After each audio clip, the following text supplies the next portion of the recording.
What's up, everybody? Big Herc 916, and you tuned into another edition of my vlog. I want to say thank you for subscribing to the channel. Thanks for all your support. I'm all about that positivity, that motivation, and I just want to say, be careful when you go on dates what you drink at another person's house, or even what you decide to drink at a restaurant. If that drink is unsupervised, or if somebody makes that drink for you. There's a lot of things going on dates that are pretty scandalous, beyond scandalous, and you got people, they prey upon trying to get you high or inebriated beyond physical resistance so they can take advantage of you. I know of several people who have been in situations where they've went on a date and a person has made them a drink, and something didn't add up with that drink because they only had one drink, and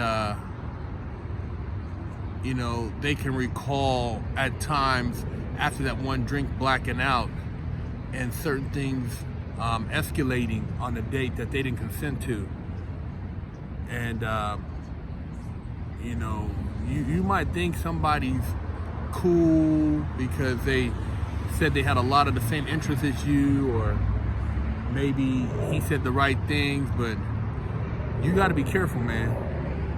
You got a lot of predators out there, dudes who aren't what they appear to be on the surface, and they will drug you, man. They will try to take advantage of you.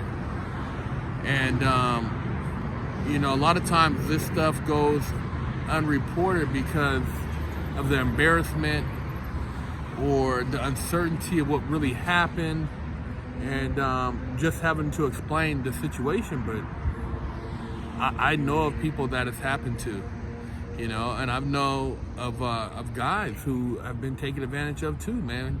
Where other guys have tried to drug their drink and try to bust their cheeks, man. There's a lot of clubs out here where people will pay to basically buy you a drink, but before you receive that drink you thought was free, they've tapped into that drink, man, and they'll watch your behavior. I heard of one person who worked at a bar at a very popular club, and he said that people would try to pay him X amount of dollars to let them,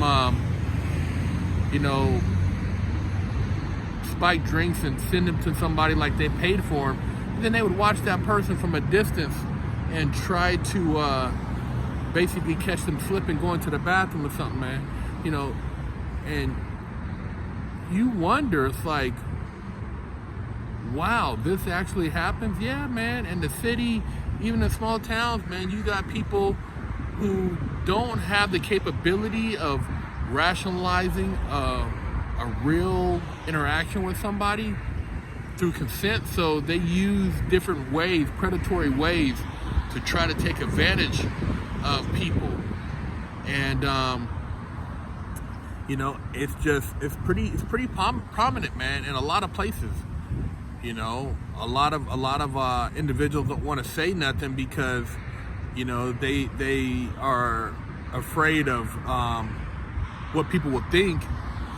But even in the strip clubs, man, dudes thinking they bumping the stripper. These strippers, you go back to the stripper's crib, the stripper is making you a drink, but she drugging you.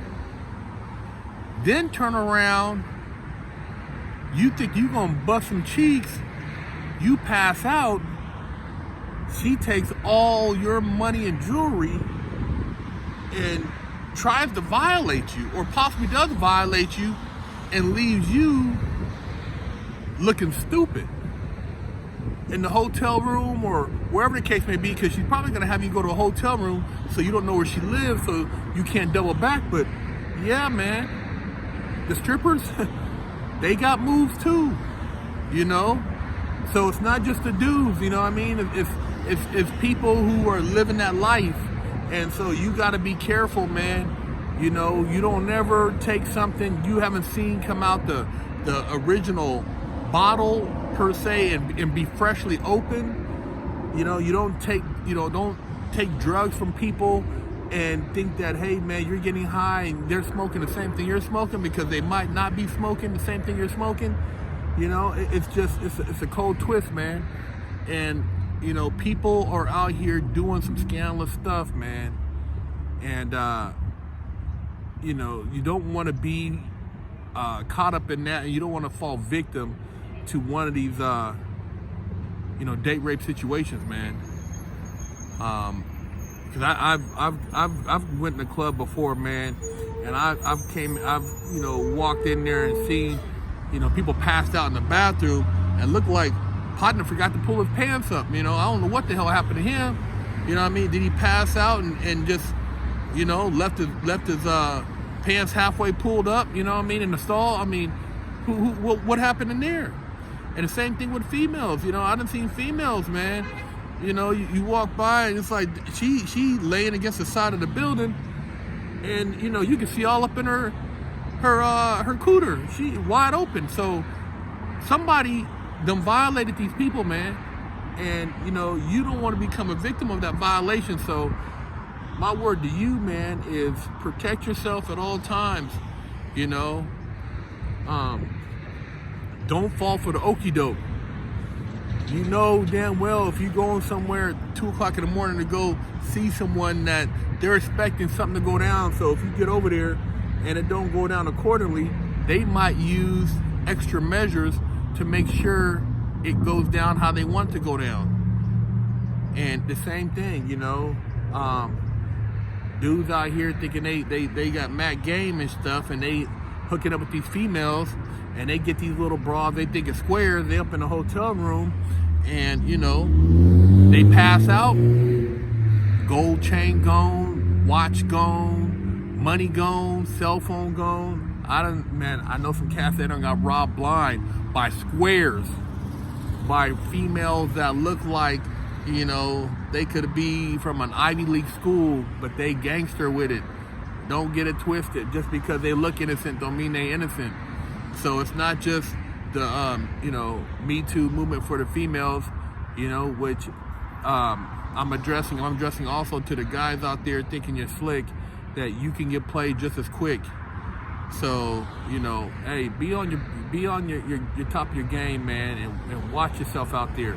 And that way you don't get taken advantage of, because you know, life lessons, man, after it's said and done, you don't want to be one of those people, man, looking back and thinking, damn, you know what I mean, I wish I would have paid attention. I knew there was something funny about that drink, or there was something in the bottom of it, looked like some residue, or, you know, it was bubbly, or, oh, I thought, you know, that free drink, man, you know, it had me feeling kind of tipsy off of one drink. Nah, man, that was something up in there, you know. Same thing when they passing around that, you know, that vape or that joint, whatever the case may be, the bong. You don't know what's up in that joint. I remember back in the day, man, they used to tell these females they were smoking weed, and it would be a Grimmy, and a Grimmy would be a piece of crack up in there, and they smoked that weed, and that crack would hit them, and they'd be high as a kite, and these dudes would be blowing their cheeks out, man, and it was like, it was out of pocket, man. I don't understand why these OGs was doing this, man. And this is the type of scandalous stuff that I look back now and can remember how they were taking advantage of a lot of these females, man. So, you know, the game is not all above board, man. It's a lot of scandalous stuff going on. But I want to keep y'all laced up, man. Both you young men, young women out there, and you know, stay out the way and be smart, man. Big Herc 916, man. Holler at me for some life coaching, man. BigHerc916.com.